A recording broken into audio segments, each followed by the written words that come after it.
Allora, buonasera, bentrovati e bentrovate. Questa è la quarta puntata del sesto ciclo dal titolo Solo un salto e la ragione diventa follia, un ciclo di trasmissioni sulla salute mentale trasmesse da Radio Cooperativa Padova.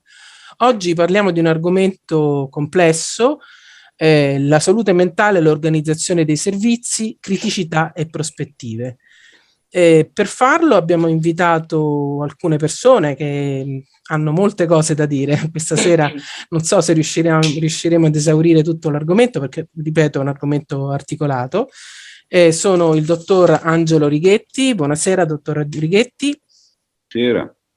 Angelo Righetti è psichiatra, responsabile della salute mentale nella conferenza permanente Partenariato Euro-Mediterraneo, esperto per l'Organizzazione Mondiale della Sanità del budget di salute e welfare di comunità. Poi c'è con noi il dottor Tiberio Monari. Buonasera. Buonasera. Il dottor Tiberio Monari è psichiatra, referente regionale della CGIL per la salute mentale. E inoltre è con noi Guido Pullia. Buonasera. Buonasera. Guido Pullia è stato direttore del Dipartimento di Salute Mentale di Treviso e direttore sanitario del poliambulatorio di Emergency a Marghera. È membro del direttivo nazionale della Società Scientifica Psichiatria Democratica e ha contribuito al superamento dei manicomi di Venezia ed è stato responsabile del superamento di quelli di Treviso. Inoltre è con noi Maria Pinarizzo. Salve.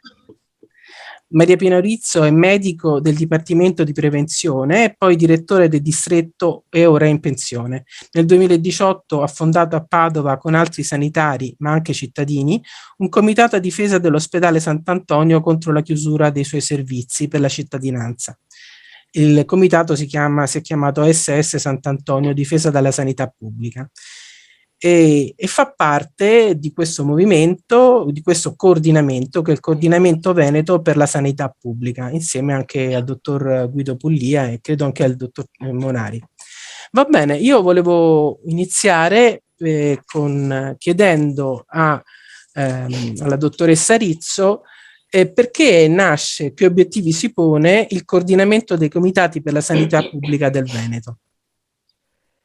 Salve a tutti di nuovo.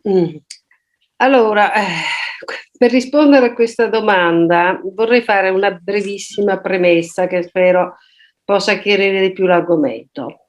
Allora, il Veneto tradizionalmente, diciamo, è una regione dove c'è stato una presenza molto vasta e capillare di presidi sanitari e sociosanitari che si sono sviluppati in particolar modo negli anni 70 e 80, possiamo dire fin quasi agli anni 2000. Dopodiché questi servizi erano pubblici, parlo di servizi sanitari in generale, erano pubblici e gratuiti. In Veneto ci possiamo ricordare che sono nate le unità locali sanitarie e anche sociosanitarie, nel senso che c'è stata una certa sensibilità su questo argomento. Tuttavia, dalla fine degli anni 90 questo modello ha avuto una brusca frenata, una brusca inversione di tendenza e da 20 anni a questa parte abbiamo visto che ci sono, anche perché ci sono state comunque indicazioni nazionali, cioè è stato un fenomeno anche nazionale questo, non solo Veneto, comunque in Veneto ha avuto maggiore risalto proprio per quella precedente diffusione di una serie di presidi, in particolar modo diciamo ospedali, ma anche poliambulatori, anche presidi territoriali, dico, è stata più visibile proprio perché c'era questa diffusione precedente e si è iniziato appunto da 20-25 anni a questa parte ci sono state queste chiusure di molti ospedali piccoli e medi, ma non solo degli ospedali, anche di poliambulatori, dei consultori familiari, dei servizi per l'infanzia e l'adolescenza e centri di salute mentale o altri presidi appunto nell'ambito dell'assistenza psichiatrica. Chiaramente questa politica ha provocato molto malcontento nella popolazione che si è vista costretta a percorrere distanze molto maggiori perché c'è stato un accentramento di molti servizi nei capoluoghi E oltre alla distanza fisica, poi diciamo si sono aggiunti nel tempo tutta una serie di fattori negativi che sono una difficoltà di accesso, una difficoltà di prenotazione, l'allungamento delle liste d'attesa. Chiaramente tutto questo ha prodotto nelle varie realtà locali la nascita di tanti comitati a difesa appunto dei servizi sanitari, e ricordiamoci che questi servizi sanitari appunto erano pubblici. In particolar modo questi comitati sono nati soprattutto per la chiusura degli ospedali, anche perché diciamo il modello veneto prevedeva, come dicevo prima, la diffusione di tanti piccoli ospedali. Addirittura si era parlato di un modello veneto che diceva appunto che prevedeva un campanile, una fabbrica e un ospedale. Quindi a fronte di questa diffusione e della chiusura di questi servizi di prossimità che erano vicini, diciamo, alla popolazione, ripeto, nei vari luoghi c'è stata appunto la nascita e la creazione di questi comitati. Anche perché poi spesso, faccio ad esempio la mia situazione. Allora, io appartengo, come diceva Anna prima, Anna Gatti, al comitato SOS Sant'Antonio in difesa della sanità pubblica. Questo comitato, per esempio, è nato a Padova proprio contro la chiusura di molti servizi dell'ospedale Sant'Antonio, che era l'ospedale definito l'ospedale dei padovani, quello della popolazione cittadina, a fronte dell'altro grande ospedale che è l'azienda ospedaliera che è rivolta invece a tutta la regione e anche fuori. Cosa è successo? Che nell'ospedale Sant'Antonio una diciamo, dei fiori all'occhiello era il reparto di riabilitazione, che aveva una bella attività e serviva bene la popolazione. Questo reparto è stato chiuso. Inoltre, sempre nel Sant'Antonio sono riabilitazione, scusa, riabilitazione e ortopedica. fisioterapia, sì, scusa, Sì, riabilitazione fisioterapia. sì, e fisioterapia ortopedica, sì. Ora, al momento, se noi pensiamo che appunto siamo una città dove ogni 4 abitanti, cioè in 4 abitanti ce n'è uno che ha più di 65 anni, cioè più di un terzo, più di un quarto della popolazione ha più di 65 anni, ci rendiamo conto come chiudere un servizio del genere diventa molto problematico. In questo momento a Padova non esiste una riabilitazione pubblica, è tutto in mano ai privati, con tutto quello che consegue. Un altro problema, sempre per il Sant'Antonio, è stata la riduzione proprio dei posti letto dei servizi di diagnosi e cura, dei servizi psichiatrici di diagnosi e cura, che è stata molto decisamente decurtata. Ma questo era per citare l'esempio di Padova. A memoria, a me vengono in mente appunto comitati simili un po' dappertutto in Veneto. Mi viene in mente Rovigo, Adria, Venezia, Jesolo, l'Alto Vicentino, nel Veronese abbiamo San Bonifacio e Villafranca, nel Trevigiano c'è il comitato dell'Alta Marca Trevigiana, Vittorio Veneto, nel Bellunese c'è un comitato a Feltre che è nato proprio contro la chiusura del servizio di diagnosi e cura che è stato accentrato a Belluno, comitati a Belluno. Insomma, quindi è una realtà molto diffusa, proprio diciamo di reazione a questa politica di chiusura e di depauperamento dei servizi pubblici a favore dei cittadini.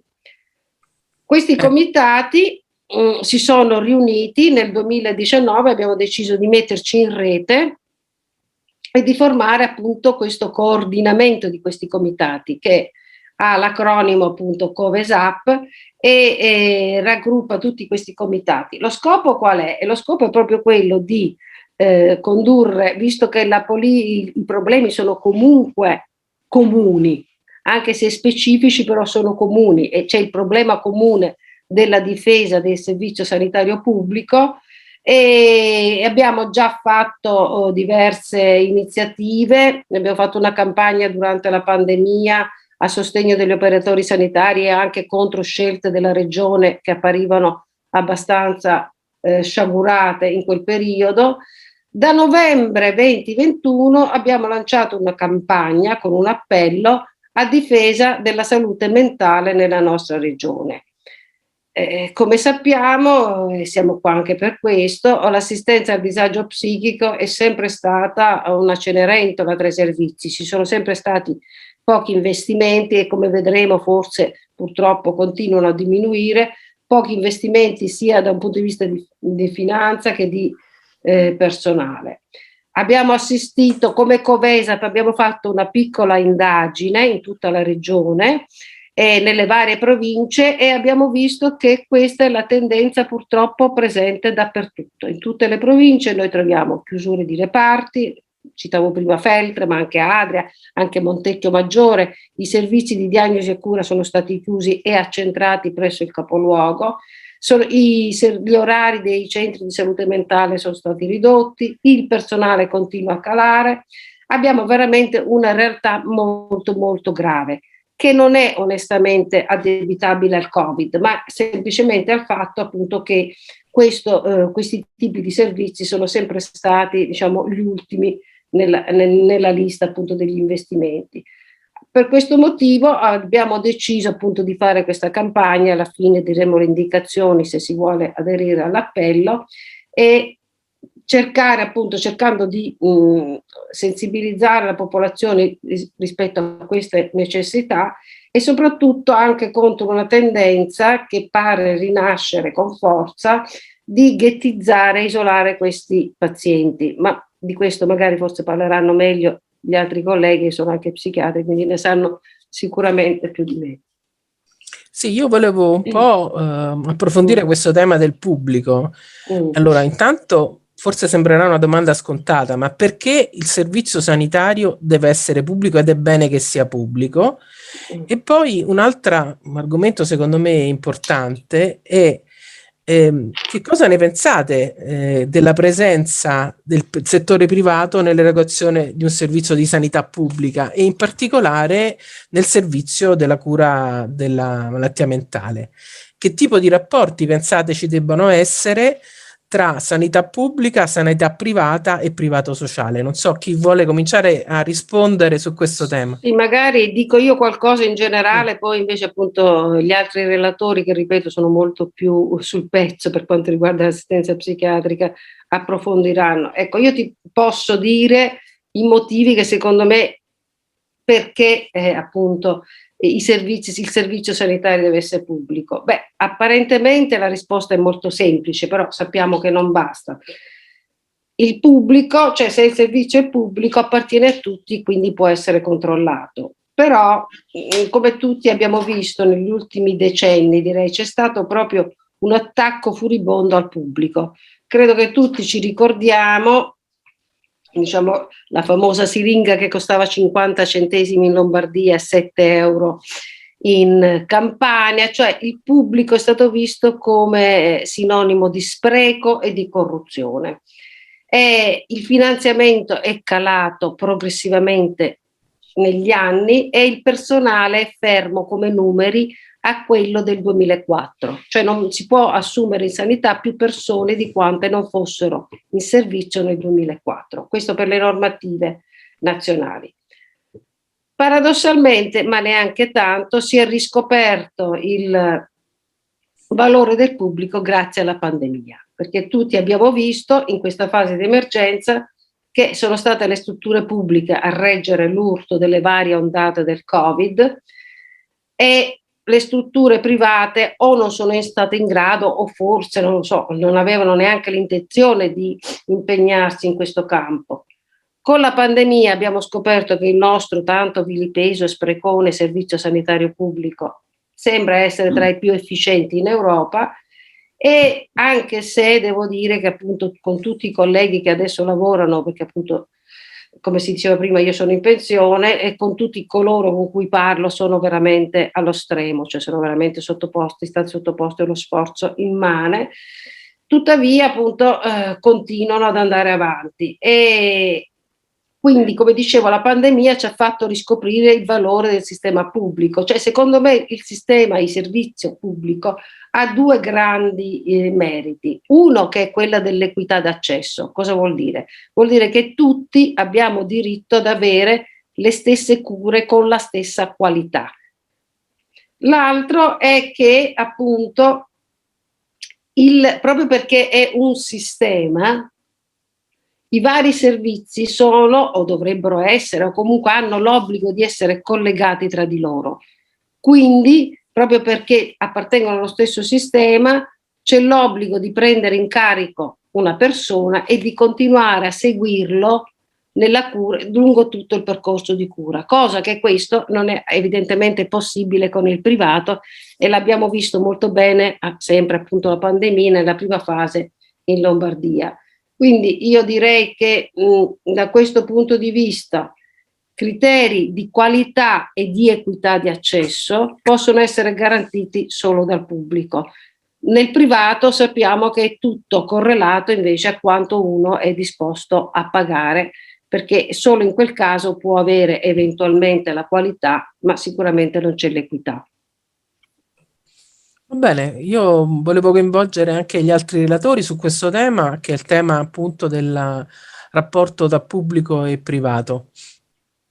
Non so se volete intervenire. Dico qualcosa io rispetto a questo. Allora, intanto bisognerebbe ricordarsi che c'è un articolo della Costituzione, che è l'articolo 32, che ricorda che la salute è interesse della collettività, non è soltanto interesse del singolo, ma della collettività. Seguire una persona nel corso del tempo, sia quando ha bisogno di essere curato per molto tempo, sia quando presenta dei disturbi estremamente importanti ed acuti, significa anche investire in perdita, per così dire. Cioè non è un caso che nei servizi sanitari privati le rianimazioni e le terapie intensive non siano così tanto presenti, perché sono dei costi. Allora il problema è che il privato evidentemente ha interesse a entrare nel mercato, perché altrimenti perché dovrebbe investire, se non perché deve guadagnarci qualcuno rispetto alla sanità. Questo è l'aspetto fondamentale per quanto riguarda il privato. Altra faccenda è quella che riguarda il privato sociale, ma sul privato sociale ci sarebbe da fare un lungo ragionamento. Forse la persona che più può parlare per la salute mentale in particolare di questo è Angelo Righetti, che è presente anche lui con me. Io sottolineo il fatto che per la salute mentale è un costo, cioè curarsi della salute mentale è un costo, alla fine è un guadagno per la società, perché evidentemente ciò che tu spendi per curare le persone diventano, se la persona viene reintegrata nel suo ambiente, se c'è una comunità che lo riaccoglie, eccetera, diventa nuovamente una risorsa anche questa persona. Quindi alla fine nessun costo della sanità è soltanto un costo, per la maggior parte delle cose è un'altra cosa. Ma se vogliamo occuparci di salute mentale davvero, non soltanto della cosiddetta malattia mentale, dico cosiddetta perché nessuno è mai riuscito a definirla fino in fondo, tanto che i vari manuali diagnostici parlano di disturbi, non parlano di malattia, non sono in grado di farlo. Dicevo che occuparsi di salute mentale vuol dire occuparsi di qualche cosa che integra fortemente le risorse sanitarie con le risorse sociali. Deve essere evidentemente importante il coinvolgimento dei comuni, il coinvolgimento degli enti locali, delle istituzioni che fanno formazione, che fanno dell'università, delle scuole, degli artigiani, degli artisti, di tutti i cittadini. Questo è fondamentale, perché altrimenti non si riesce a reinserire persone che hanno delle grandi difficoltà. Parlo evidentemente dei disturbi psichiatrici più importanti, non si riescono a rimettere nelle condizioni di riacquisire i loro diritti di cittadinanza, come prevederebbe l'articolo 3 della Costituzione, evidentemente come fondamentale dovere dello Stato nei confronti dei cittadini. E quindi la forte integrazione sociale e sanitario è possibile soltanto se si ragiona in termini di servizio pubblico, altrimenti diventa impossibile realizzarla. Per quanto riguarda invece il privato sociale, non so, Angelo, se vuoi dire qualcosa tu, potresti dire molto su questo. Va bene? Se gli passo la parola. Sì. Va bene.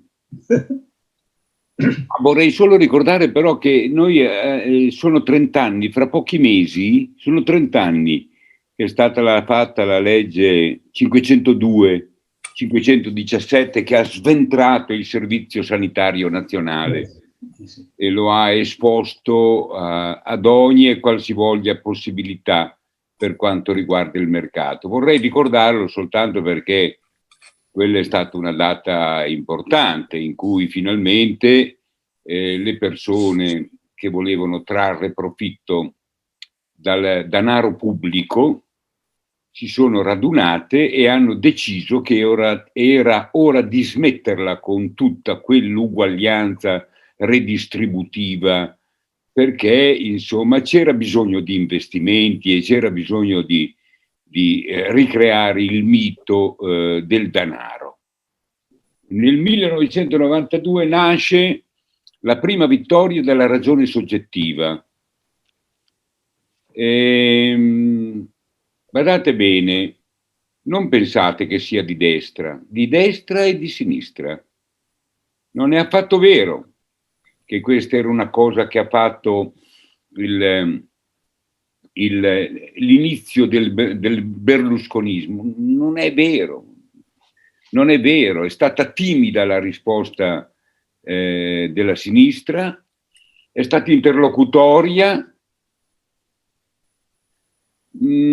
aveva perso le parti migliori, quelli che erano in grado di ragionare, e quindi già era piegata verso ragionamenti un po' preoccupanti del dare e l'avere e della massimizzazione del profitto. In termini politici, per carità, è la stessa cosa, è identica. La massimizzazione del profitto la potete fare in qualsiasi termine, anche con le conchiglie che raccogliete sulla spiaggia, ma è molto diversa dalla ridistribuzione a chi le conchiglie non ha. Punto. E quindi non ci sono delle grosse... In quel momento era necessario immaginare qualche cosa che riuscisse a frenare la corsa di questo treno impazzito che dispensava doni o apparenti doni virtuali a tutti e che garantiva una coesione straordinaria di lì poco a venire. Era necessario trovare degli strumenti che riproducessero la possibilità delle comunità locali, delle famiglie, di trovare un modo con cui potevano provvedere ai loro cari senza dover sopportare il peso della nostra giovanile follia, che aveva pensato che chiudendo i manicomi, mandando la gente a casa, avremmo risolto tanti dei problemi che noi affrontavamo. Non lo pensavamo noi, e neppure Pulia. Lo pensavano però in tanti, molto più a destra di quelli di sinistra. È molto più così convinti di una cosa che è un errore, che adesso non lo diciamo più, perché ci siamo dimenticati il tema. Perché se davvero la salute parte dalla salute mentale, ed è vero anche che la salute in genere senza salute mentale è nulla, non esiste, cioè è come parlare del nulla, sia in termini innovativi sia in termini produttivi di servizi. È anche vero che la salute mentale e anche la psichiatria non è soltanto ideologia, è anche conoscenza, faticoso cammino di conoscenza. Se la biologia ha preso il sopravvento, e lo ha preso per 2 secoli sicuramente, lo ha preso per ragioni di igiene e sanità pubblica, ovvero sia per ragioni di governo della società, della comunità. E queste ragioni di governo erano colorite dei periodi storici in cui questo governo e questa istanza di controllo sociale avveniva. A seconda chi c'era, chi vinceva, chi era principe, chi era invece servo, si decidevano quali erano gli strumenti per garantire che i ribelli insani potessero avere, oltre che albergo, anche un paio di frustate, un paio di carezze o tentativi positivisti, ma comunque tentativi di trovare delle cure alla diversità, alla ribellione e alla insano di mente. Voglio dire, i nostri progenitori non dottor Righetti, mi sembra che lei stia facendo un po' una storia della cura della salute mentale. Finisco qui, dicendo il terzo settore nel 1992 fu inventato con la legge 381, che è la legge sulla cooperazione sociale, dove si affermavano delle cose un poco strampalate, un poco particolari, ovvero sia che le cooperative esistevano delle organizzazioni del lavoro che dovevano inserire il 30% di persone, come da articolo 4 della legge 381, e che riguardavano in particolare la salute mentale, le tossicodipendenze, la presenza in carcere e la mancanza di salute in ogni sua connotazione, e quindi anche i gradi di invalidità e tutto il resto. Arriverà poi anche la 104, eccetera. Allora, è lì l'atto di nascita, ed è un atto di nascita difensivo che nasce con il terzo settore. Il terzo settore nasce in quel momento, nasce su una cosa giusta, che è questa che ho detto adesso, ovvero sia di garantire il diritto al lavoro, primo articolo della Costituzione.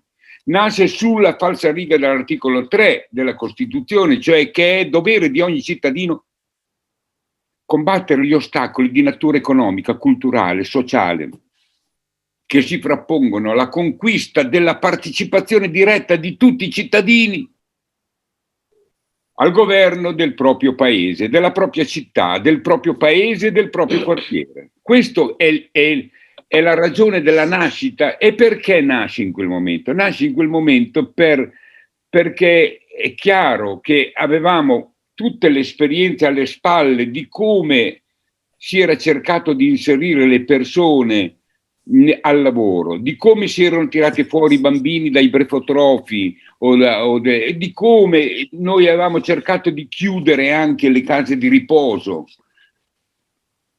di come era partita questa fase importante che si chiamava deistituzionalizzazione, ovvero sia fare in modo che le persone potessero vivere nella loro comunità e quindi trasformare quelle risorse che spendavamo, che lo Stato spendeva per tenerle dentro a degli istituti, e poterle spendere per poter arricchire e sviluppare quella comunità, fare in modo che non solo quella persona, ma tutto il suo entourage, tutto il suo intorno, compreso l'ambiente, potessero ristorarsi, potessero avere risorse per svolgere. Quindi avevamo pensato che potevamo mettere al centro le persone fragili, anziane, matte, disabili, eccetera, e queste persone fragili avrebbero cambiato la comunità se noi mettevamo risorse, perché queste erano esattamente quelli che potevano sviluppare di nuovo la coesione sociale e lo sviluppo economico locale,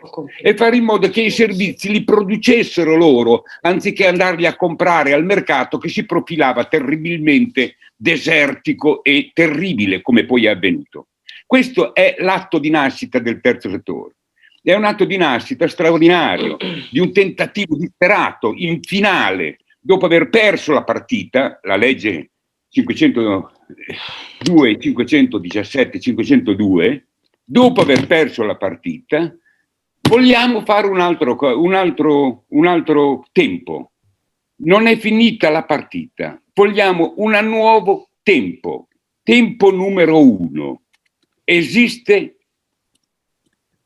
Esistono organizzazioni di carattere economico che pensano e mettono davanti l'interesse generale all'interesse particolare, perfettamente legittimo visto l'articolo 41 della Costituzione.